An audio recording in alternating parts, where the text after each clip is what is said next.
Assalamualaikum warahmatullahi wabarakatuh.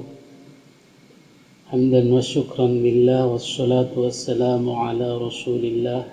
Hadirin pemirsa yang dimuliakan Allah subhanahu wa ta'ala, kali ini kita akan membahas tentang jihad, tentang perjuangan yang sungguh-sungguh dari sosok panutan kita, yaitu Haji Rhoma Irama, atau orang menyebutnya Bang Haji, ada juga yang menyebutnya Bung Roma, ada juga yang menyebutnya Kak Roma, ada pula yang menyebutnya cuma Oma. Kamu mau nonton Oma enggak? Oma Irama. Itu biasanya ibu-ibu jadul yang taunya Oma saja, karena nama beliau aslinya memang Oma Irama. Ada juga Bang Roma, ada juga Profesor Roma, ada juga Kiai Roma, mungkin ada juga Ustadz Roma. Mengapa begitu banyak orang memanggil sebutan kepada Rhoma Irama dengan begitu banyak nama atau sebutan? Menurut saya ini fenomena menarik, karena beliau ini tidak menampakkan bentuk atau tampilan yang baku. Jadi boleh-boleh saja sesama seniman mungkin memanggilnya Bung Roma. Ada juga yang menyebutnya Pak Haji, ada juga yang menyebut Roma saja, kawan misalnya Roma. Ini berbeda misalnya dengan Ustadz Somad. Beliau baku sebagai Ustadz atau Kiai lah, Ustadz Somad atau Kiai Haji Somad. Nggak ada yang menyebut Bung Somad atau Bang Somad atau Somad saja, nggak ada. Beliau sudah ada di wilayah itu, panggilan itu, bakunya itu. Juga kiai-kiai lain, Ustadz Adi Hidayat, nggak ada Bang Adi atau Bung Adi, atau Kiai Haji Bahauddin Nur Salim atau Gus Baha. Beliau dengan sebutan baku karena orang melihat satu ciri kepada beliau, yaitu Kiai, Gus atau Kiai Baha Budi. Tidak ada misalnya Bung Baha atau Bang Baha. Masya Allah, ini bagi Rhoma Irama ini semua panggilan itu, gelar-gelar itu tidak berarti bagi beliau. Apalah arti sebuah gelar atau panggilan? Terserah orang mau memanggil Rhoma, mau memanggil Kiai, mau memanggil Ustadz, memanggil Bung Rhoma, Bang Rhoma, tidak ada masalah. Karena setahu saya beliau tidak gila hormat, tidak ingin ada pangkat kekiaian atau keulamaan. Tetapi satu yang saya ketahui, yang saya pahami dari beliau adalah bagaimana beliau berjihad, berjuang menegakkan Islam ini, nilai-nilai Islam ini melalui seni. Dan kebetulan seni yang beliau tekuni adalah seni yang cukup berat, yaitu dangdut. Nah, kata dangdut ini pun orang menjadi salah tafsir, salah mengira, salah persepsi, dan kesalahan-kesalahan lain dalam memandang.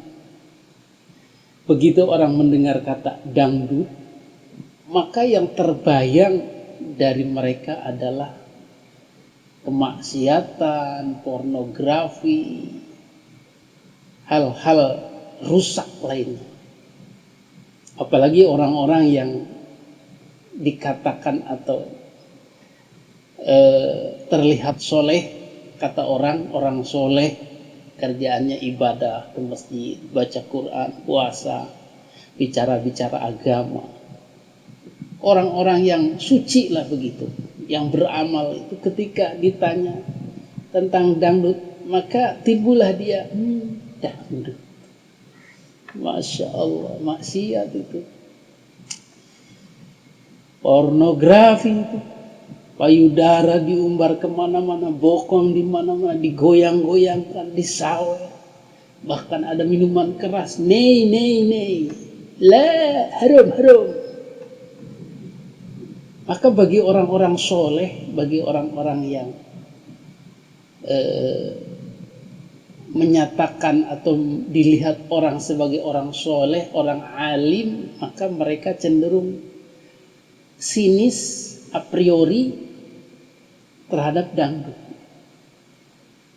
Dan mereka tidak sepenuhnya salah, karena mereka hanya melihat satu sisi dangdut, yaitu dangdut versi jahiliyah, versi maksiat, versi liar. Sebagaimana kita lihat dalam organ tunggal yang tidak ada nilai-nilai Islamnya, yang liar, yang jogedan, saweran, pakaian mini, payudara kemana-mana, paha kemana-mana, bokong diumbar, disawer, joget, bahkan dipeluk-peluk oleh para penyawernya. Masya Allah, memang inilah dangdut. Dan kita faham bagaimana Bang Haji Rhoma Irama berjuang mengangkat harkat dan martabat dangdut ini, yang merupakan musik rakyat jelata, musik kelas bawah sejak zaman Soekarno. Jadi dangdut itu sejak zaman Soekarno adalah musik kelas bawah. Musik orang awam, musik yang kemudian dipandang sebagai musik rendah. Kemudian ditambah lagi dengan joget-joget para biduannya yang seksi-seksi, yang merangsang birahi, yang suara yang dibuat supaya seksi dan lain sebagainya. Maka disitulah asal Rhoma Irama bertekad mengangkat dangdut ini menjadi terhormat dan sesuai dengan nilai-nilai Islam. Maka apa yang dilakukan Bang Haji Rhoma Irama ini mengingatkan saya kepada perjuangan Wali Songo yang bernama Sunan Kalijogo atau Raden Mas Said. Kebetulan Rhoma Irama adalah Raden. Jadi beliau pun adalah keturunan bangsawan lah begitu. Raden Haji Rhoma Irama yang kemudian menjadi Rhoma Irama. Beliau bukan dari golongan rakyat jelata, tapi beliau bangsawan juga seperti Sunan Kalijaga. Tetapi bagaimana supaya kesenian ini tidak didominasi oleh kelompok-kelompok atau para pelaku seni yang di luar Islam, di luar nilai-nilai Islam. Sementara banyak penggemarnya, bahkan mayoritas penggemarnya adalah orang-orang yang belum paham tentang Islam yang benar. Ketika Sunan Kalijaga masuk terjun dalam dunia pewayangan, maka beliau terjun menjadi dalangnya langsung dan membuka konser-konser, tetapi dengan merubah konsep yang tadinya liar, tadinya tidak ingat kepada Allah, kemudian dimodifikasi oleh beliau sehingga menjadi ladang dakwah. Maka inilah jejak wali yang kemudian diteruskan oleh Raden Haji Rhoma Irama. Saya pun melihat bahwa apa yang dilakukan Haji Rhoma Irama, Bang Haji ini, atau Bung Rhoma atau Kiai Rhoma, adalah dakwah dalam bidang seni atau berjihad dalam bidang seni. Sehingga kemudian beliau mulai saat itu mendeklarasikan bahwa dangdut itu jangan seperti itu. Dangdut jangan dibuat musik yang maksiat, bahwa seni itu adalah netral. Seni adalah harus dibawa ke dalam kebaikan.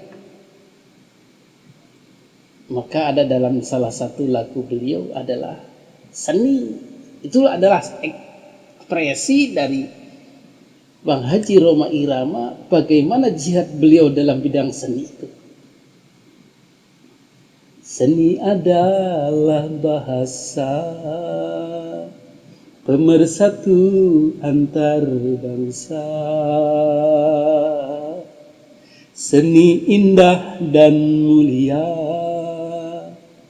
suci murni tiada dosa. Tuh. Jadi apa yang beliau lihat dari dangdut itu, atau yang dilihat dari musik-musik lain seperti pop, rock, jazz dan lain sebagainya, pada dasarnya seni itu indah, seni itu netral, bahkan bisa mempersatukan bangsa.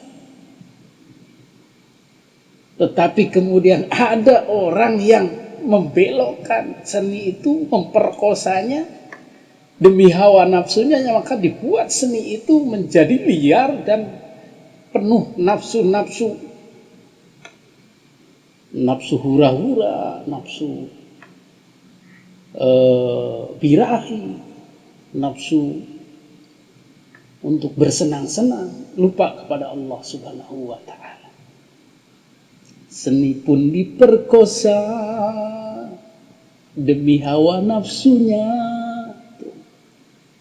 Ayo kita kembali ke jalan Tuhan. Ayo kita kembangkan kepribadian.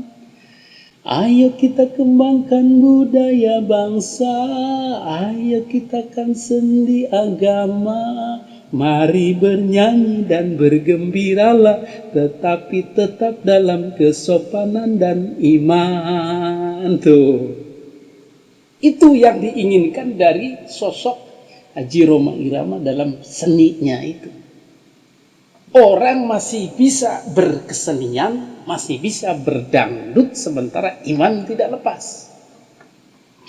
Kalau dulu orang masih bisa wayangan, bisa menonton wayang, kemudian menjadi Islam, masuk iman.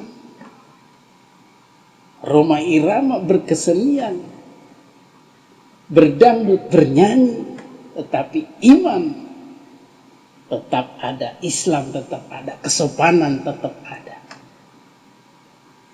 Setuju kalau kita bernyanyi bersama-sama? Setuju. Tapi tetap dalam kesopanan dan iman? Setuju. Nah, maka beliau mau bernyanyi. Apa yang dilakukan Rhoma Irama sejak puluhan tahun lalu, sejak zaman Soekarno, kemudian sampai sekarang, beliau konsisten. Bagaimana menjadikan Islam itu masuk dalam kesenian, dangdut terutama. Maka alhamdulillah, akhirnya beliau gubah syair-syair itu, beliau ambilkan dari Al-Quran dan hadis, kemudian beliau ciptakan syair-syair yang pada akhirnya memang sebuah pesan dari Islam, pesan dari Al-Quran, pesan dari Al-Hadis. Bagaimana birrul walidai, berbuat baik kepada orang tua, bagaimana menghormati ibu, muncullah lagu keramat, bagaimana tauhid yang benar, muncullah lagu la ilaha illallah, bagaimana zikrul maut itu, muncullah lagu sebujur bangkai, bagaimana ghibah itu dilarang oleh agama, muncullah lagu ghibah, lagu kiamat, dan banyak lagu-lagu lainnya yang memang diambilkan dari intisari ajaran agama Islam, Al-Quran wal Hadis. Beberapa di antaranya kita aji, silahkan ditonton video-video tentang syair-syair Rhoma Irama mengenai masalah-masalah tadi, masalah-masalah keislaman tadi. Insya Allah semua sudah bersumber dari Al-Quran dan Hadis. kita tahu bahwa itu adalah sumbernya Al-Quran hadis dengan gampang bisa kita temukan.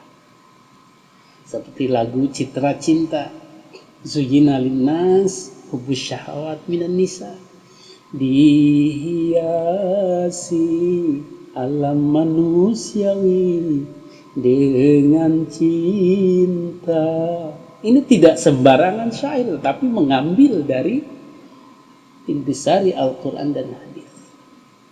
Jadi apa yang dilakukan beliau ini adalah jihad, perjuangan menegakkan Islam dalam dunia musik, terutama dangdut yang cukup berat.